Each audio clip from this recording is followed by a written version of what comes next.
Gravina welcomes the Celestial Church's procession under brooding skies, an ill omen for the desolate realm. They come to aid King Boralan restore order, after Alaric the Conqueror left the realm in ruins with his conquest. But it is futile, for heresy spreads swiftly among the people, and kings forsake their faith and vows even swifter.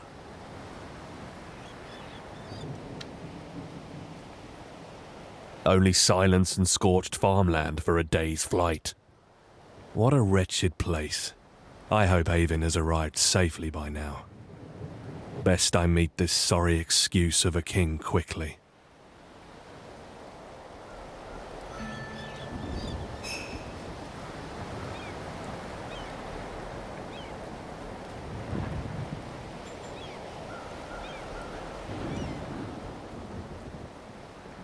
Turn away, fiend!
Your Eminence! We did not expect your arrival so soon. A grave mistake. We mistook you for Alaric's forces. Of course, we'll notify the king right away. Yes, go. Warn the king.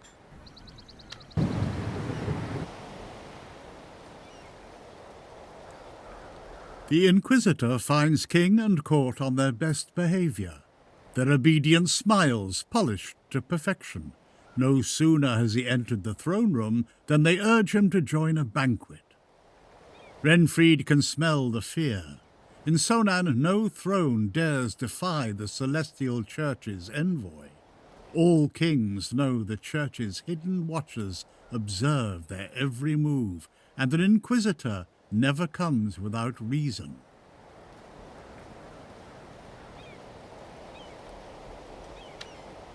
Gravina is at your humble service, Your Eminence. I'm sure your reports will quickly prove to be mistaken. They rarely are. So you will understand that I go about my work before more of these heretics take root. Of course, Your Eminence. The Celestial Church has free access to our realm, or what is left of it. Alaric and the Silence took everything.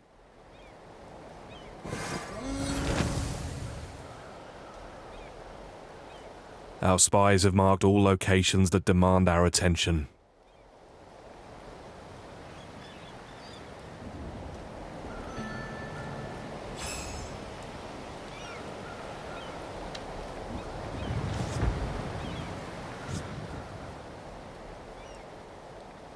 The spies' reports soon proved to be true. The high tower, once raised in honor of the gods, now stands silent. The celestial sigil that crowned it has been torn away. The Church's judgment is clear. To lay a hand on its temples or priest is punishable by death, and the burning mark of Ezra for all conspirators. We cannot let this go unpunished. The shield herd the villagers together. We need to purge this location. Gladly, Scorchling.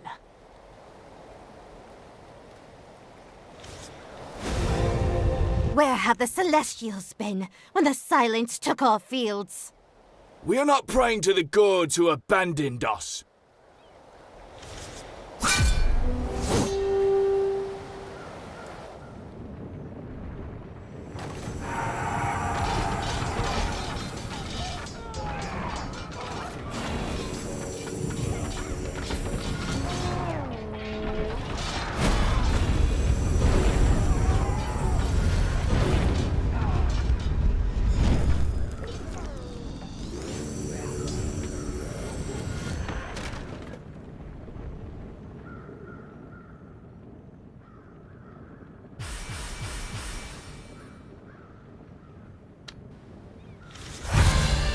Have mercy, Inquisitor! I am afraid you should have thought about that before attacking our priests. The villagers are no match for the procession and the celestial beast in its ranks. The priests take up their quills and sear every last one of them with the mark of Ezra. The marks will not fade, and the wounds will not heal. They will remind the marked of their divine allegiance for the rest of their lives.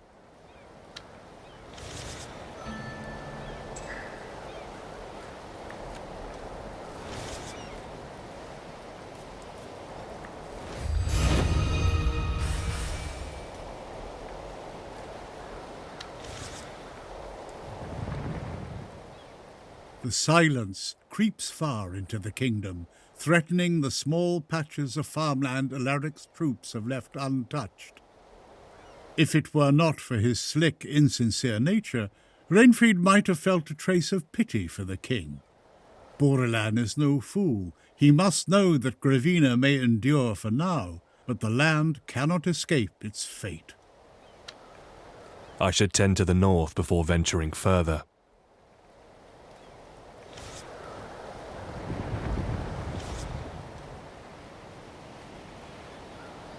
Curse the king! We won't cooperate with the likes of you.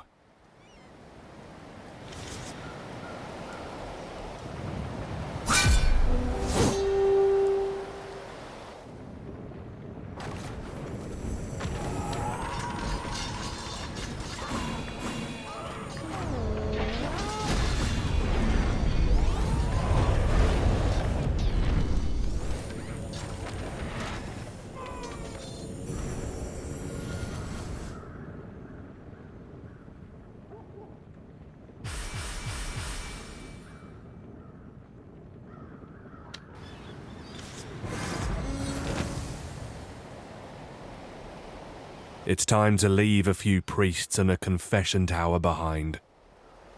Otherwise, these fools will rise again the minute we turn our backs.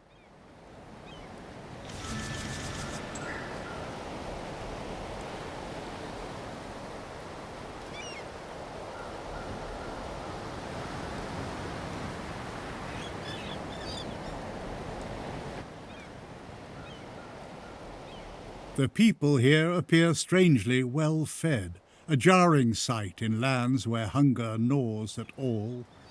It doesn't take long to see they've plundered the nearby temple. Yet when the priests confiscate the stolen temple treasures, the crowd is strangely prepared. Swiftly they form a ring around them, weapons raised. Take down his beast! Now is our chance! Sir Rainfried, I'm here to aid you.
Avin, so you are not dead.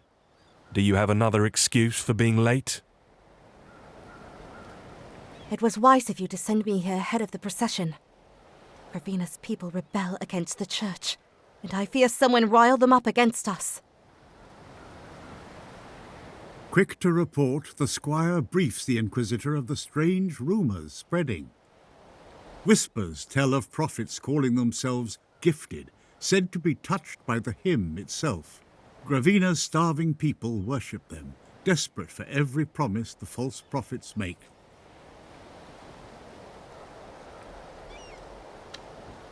Go on collecting intel then, yet tread carefully, squire. Yes, Sir Rainfried. Eye sharp, ears open, trying not to tumble off the bird. I know the drill.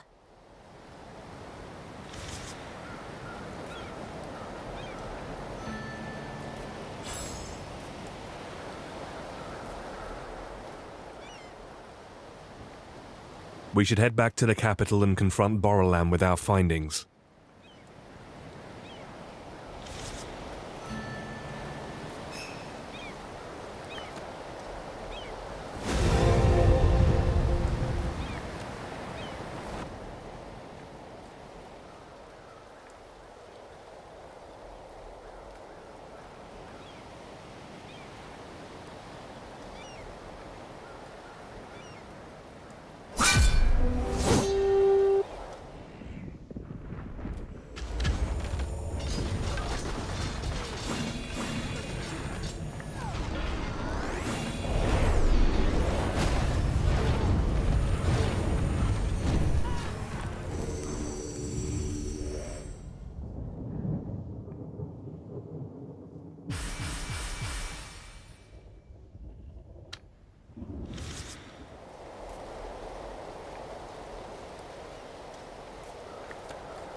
We are sorry, Your Eminence, but we have our orders.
We are sorry, Your Eminence, but we have our orders.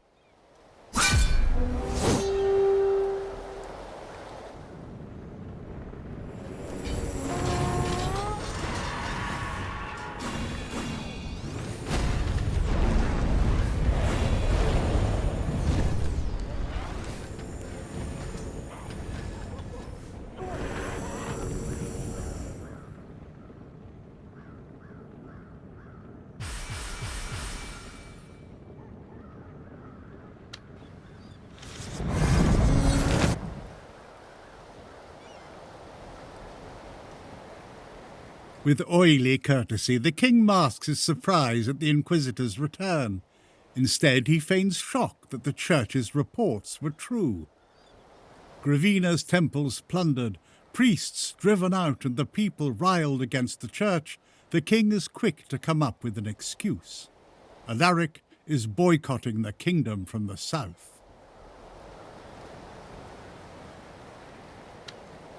And now you expect me to conquer back Alaric's lands for you? What a pathetic move. Indeed. Still, if you wish to claim the people's faith,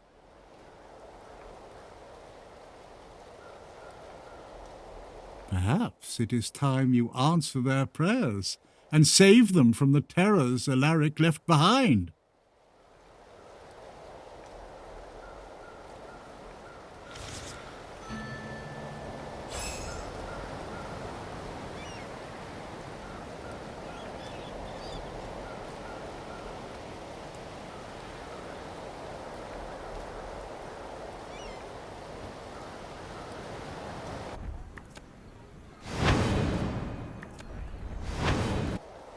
What is it, Ashield? Why are we stopping? Birds, Scorchling, from the west. And it looks like they carry word from the spies. And I feel something stirring, Scorchling. Beware.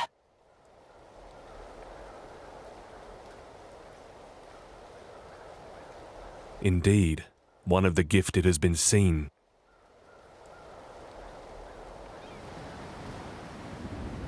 We must hurry before they escape.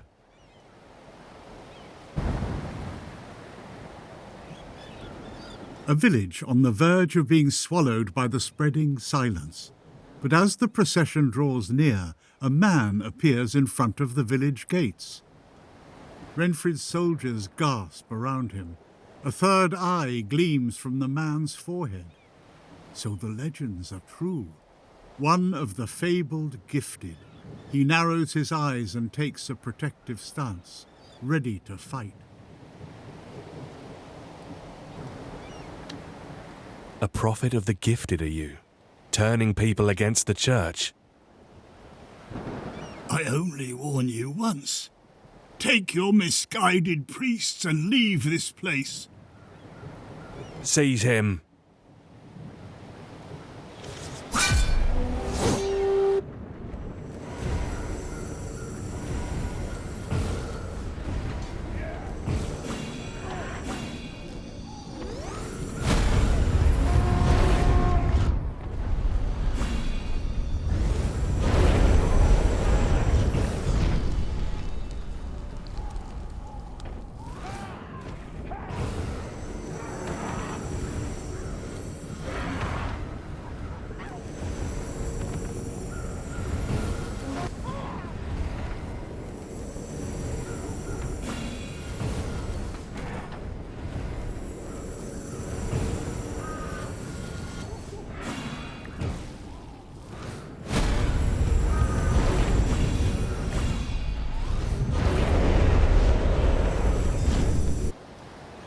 The three-eyed man crashes to the ground, not pleading for mercy, but glaring defiantly at the celestial bird pinning him down.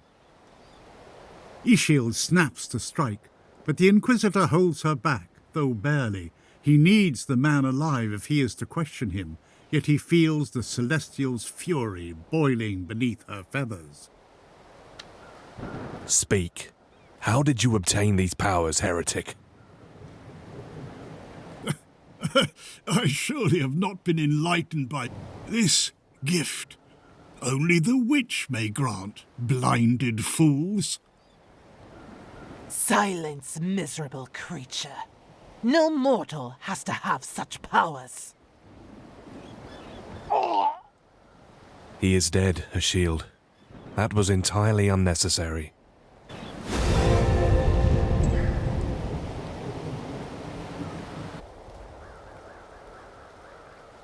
Those must be Alaric's troops.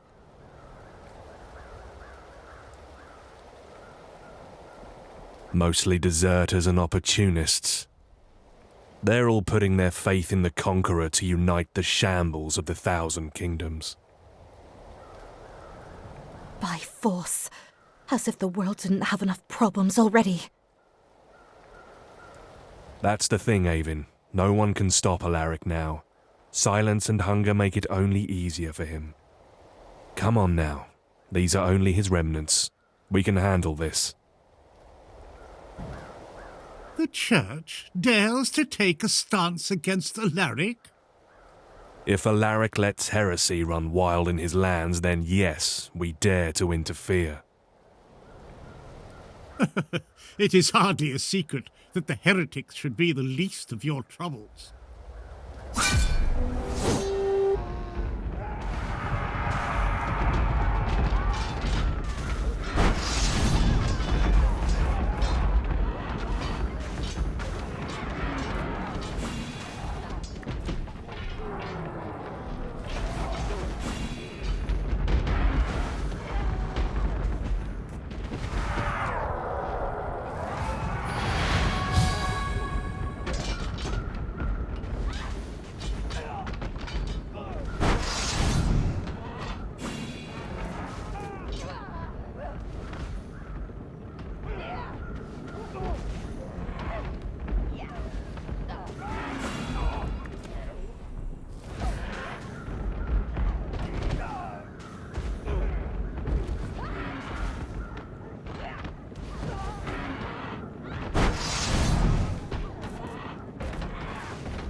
You look pale, Avin. Did the bird give you a rough time again? E-Shield? No, she hates me as much as always. It is these gifted people. Is it true they appeared to be enlightened? Beware of them, Avin. They are dangerous, not only in battle, but to the church too. An inquisitor and his dogs? Has the church lowered itself to help that desperate King Borelon? I have my orders. You have yours. Let's get this over with.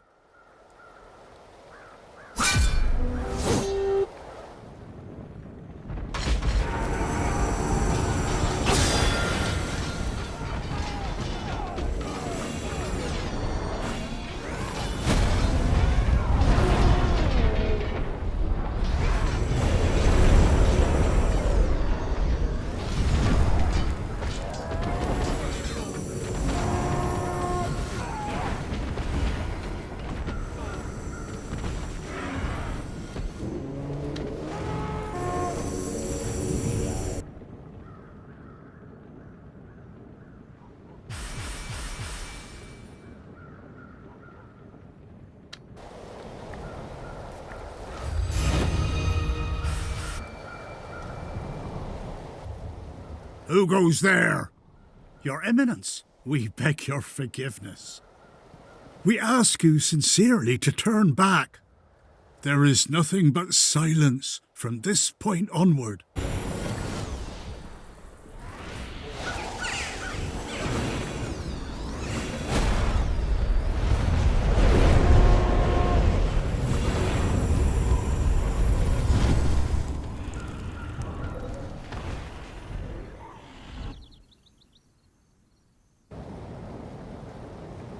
One more of those sighs, Avin, and a shield will have your head. Now, what's troubling you? Sir, I know it is stupid, but I found paleberries in the forest. They say they let you speak with the gods in dreams. How to give people hope. How to stop the silence and these gifted. Listen, Squire. You and me, we are not seers or priests. We follow orders.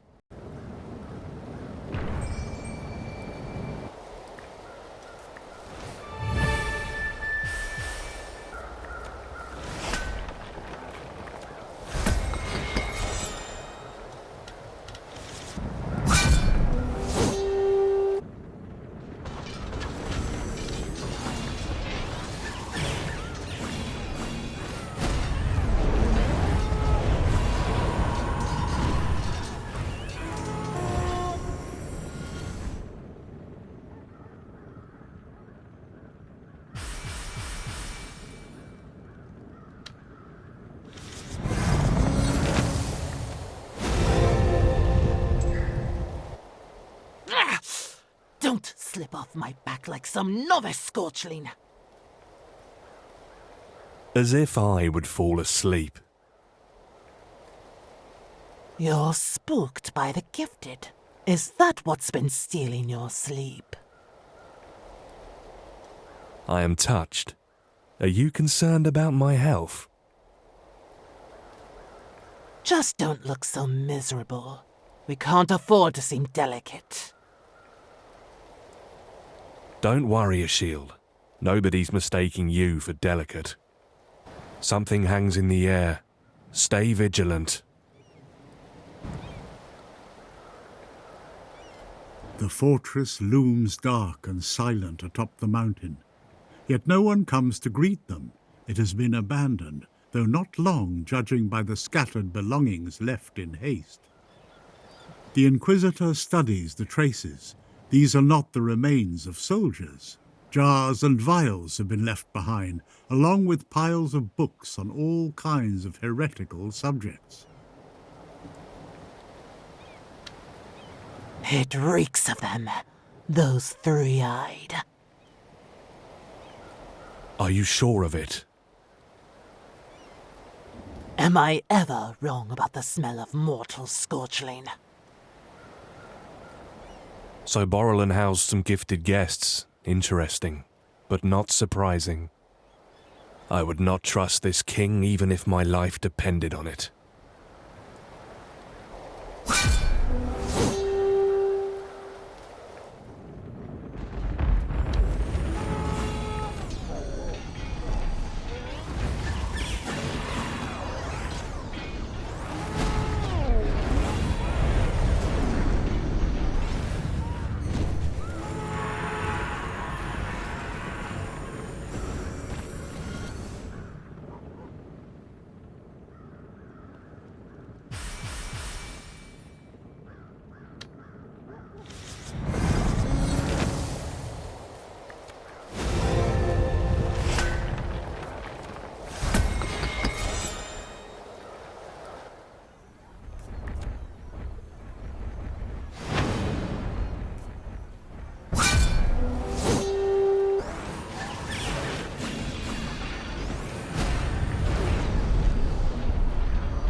Your Eminence, we found something while searching the village.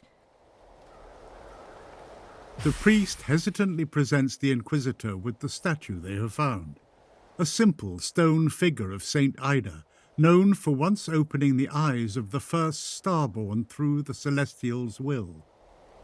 The statue has been defiled, a painted eye smeared across its forehead. At its feet lies an abundance of flowers and fruits, offerings left in devotion. The villagers have been questioned, Your Eminence. I assume you have a name? We have. Aside from that, their knowledge seems limited to crude folklore. Their offerings, they say, are for the witch. The witch? We've heard that name before.